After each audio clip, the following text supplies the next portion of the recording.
One police officer and 2 civilians were reportedly injured in a missile-throwing incident Thursday evening in Gros Islet.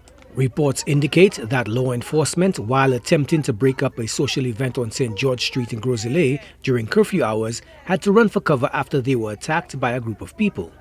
According to eyewitness accounts, a uniformed police officer sustained injury to his hand and 2 civilians who were also wounded after law enforcement personnel were greeted by a hail of bottles and stones. This incident follows a similar occurrence at Barons Drive, Soufrière last weekend, where officers responding to another event held during curfew hours were also struck by a barrage of bottles and stones.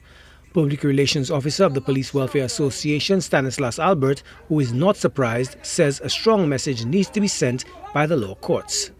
Well, typical St. Lucians, one try it, another one will. So obviously, it went down in Soufrière, so persons in Gros Islet believe, well, Soufrière did it, we can do it too.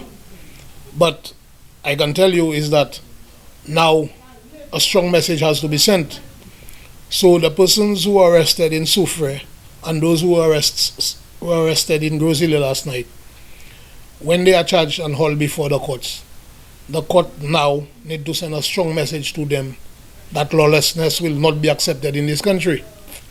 Because even if persons do these things and we as police officers do what we are supposed to do, then the next step is for those responsible at the end of it to send a strong message to them, because sometimes even if you arrest them and charge them and hold them before the courts and they are giving a slap on the wrist, they go out there thinking that they can do it again.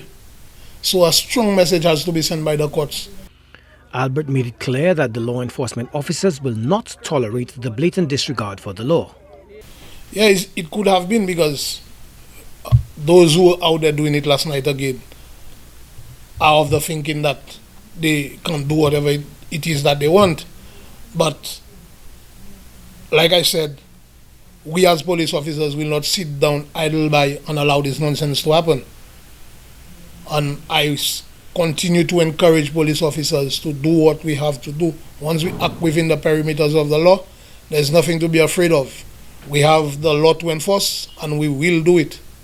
The Welfare Association PRO also appealed to the public to follow the COVID-19 related rules, regulations and protocols. Authorities have argued that while the public health measures may at times seem restrictive, they are for the common good and are intended to save lives. I want to urge St. Lucians that following the protocol, and you see, it's because a lot of misinformation going around, persons are of the view that they can do what they want. But I want to encourage St. Lucians to tell them that following the protocol is for our own goods. Trying to provoke the police will not encourage us, will not make the situation better. We know of the various curfew times. Let us try to adhere to the times of the curfew. We know the curfew is at 7 o'clock. The police was not the one who implemented the curfew. We are only there to enforce the curfew. 7 is 7, so at 7 persons should desist from all activities and stay at their homes.